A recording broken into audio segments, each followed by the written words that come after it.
Once you have your components placed, it's time to come over to the soldering stations and solder your components to your circuit board. Just going to give you guys a little bit more of a zoom in there. So here's a look at a couple of components sitting in a circuit board. A couple reminders about soldering. Number one, turn on your soldering station, let it get to temperature. We're going to set the soldering stations to about 400 degrees Celsius. That's about 750 degrees Fahrenheit. So it's about 2/3 of the way up on the dial.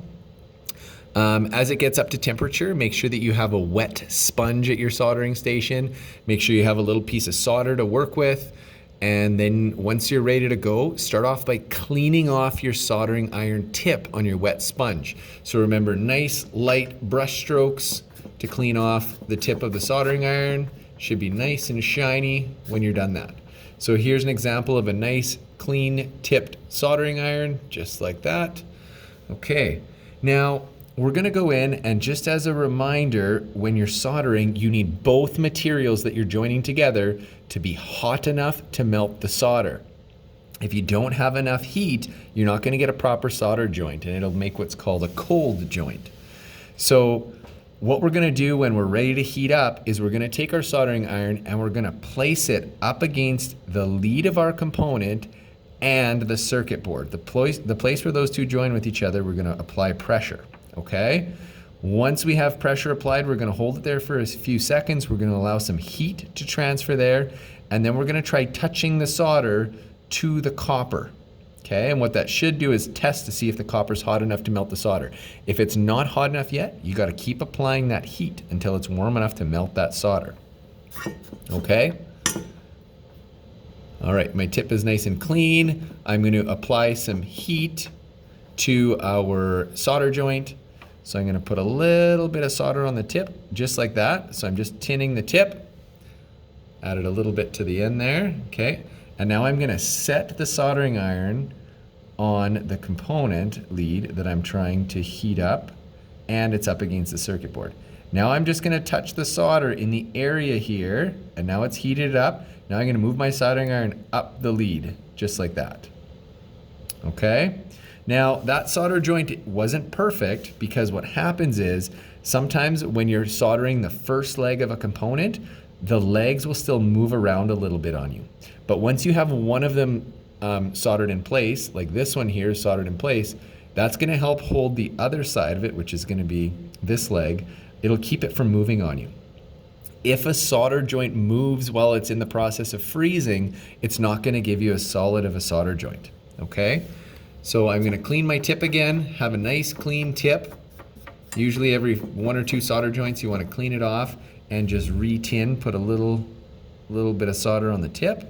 I'm gonna apply some heat, and then after I'm gonna kind of straighten this lead up just a little bit. It makes it a little bit easier to get a nice solder joint if your leads are sitting a little more straight. After I've applied my solder, the last motion you always do with your soldering iron is you go up the lead. So it's an upward motion going up that lead, creating a nice chocolate chip or volcano shape. Okay, so I'm gonna apply the heat here to the point where the two meet with each other, the lead and the copper. I'm gonna try applying some heat down to the circuit board. It's hot enough. I'll apply a little bit of solder, and then I'm gonna go up my lead. Okay, so now if you look closely at that solder joint, it makes a beautiful shape. It's a nice little chocolate chip, kind of volcano shape around, whereas the first one that we did was a little bit messy. So I'm gonna go back now that our second component lead is holding the component in place. I'm gonna go back and just adjust that first one that we did. You can always reheat a solder joint. So I'm gonna clean my tip. I'm just gonna tin it a little bit, so add a little bit of solder to the tip. And then I'm gonna come in, I'm gonna reheat. I'm gonna move my iron around. I'm gonna kind of pull the solder to this side, and then I'm gonna go up my lead just like that. So that's now a nicer looking solder joint. It seals all the way around. Things that we don't want to have are pits or holes. So I'm going to show you a couple of other solder joints here, just so you can watch. I'll just clean my tip again. So I'll show it again here. Some solder on the tip. So we're tinning the tip. We're applying the tip to the location where we're soldering. And then I'm going to add a little bit of solder there you should see the solder kind of drop to your circuit board a little bit and then go up your lead with your last motion. Okay, I'm gonna come over to this one here and do the same thing. So clean the tip, put a little fresh dab of solder on the tip, apply my soldering iron to where I want my solder joint to be, and I'm gonna apply a little bit of solder down in there, let it sit for a minute, let the heat get into that joint, and then go up your lead just like that, and it gives you that nice chocolate chip volcano shape. Now you might get in the situation where you need to join some of these little pads to each other.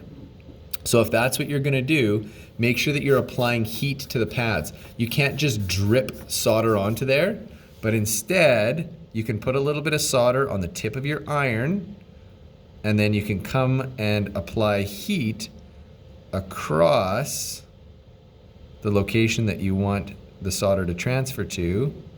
Apply a little bit of solder across there, and then you should be able to just join those up to each other just like that. So there's a little bridge that's been made, and I'll show you a little bit closer view of it. If we can stay focused, there's a little solder bridge. You might find it easier to make those little bridges after you have a component in there, because the solder will stick a little bit more to the component than it will to the lead. So that is some examples of some nice, clean, good solder joints that seal all the way around the hole, and then they make the shape that you should see is kind of like that chocolate chip or volcano shape that comes all the way around the object. Okay, so that's what we want to see. We shouldn't see pits or holes. In fact, this one here could even use a little bit of a touch-up. If we look right here, you can see there's a wee little bit of a hole there. So that we want to avoid. Whereas this one here is sealed all the way around. There's no pits or holes. Let's go over to this one here. We're just gonna touch that one up again a little bit. What we can do is use some of the solder that's already here. Let that get in focus. Use some of the solder that's here. And it's gonna follow our iron. If we heat it up, we're gonna pull it around to this side. And it's gonna come around and we'll kind of patch that little hole there. So I'm just going to reheat it here. It's absorbing a lot of heat. I'm going to tin the tip again. We're going to reheat that. We're going to bring it around to this side over here. Make sure that we heat up that circuit board so we get lots of heat on the bottom, and then we should be able to go up our lead. So now when we look at that joint after we just reheat it and fix it, you can see there's no pitch or hole on that side, and it's sealed around nicely just like that. Once you're all done, you can clean up your space. Make sure you turn off your soldering station. You should go and wash your hands after handling solder, and then we can take these long leads, make sure none of them are touching each other, and test our project. If everything works good, we can then clip these off right down nice and low to our solder joint.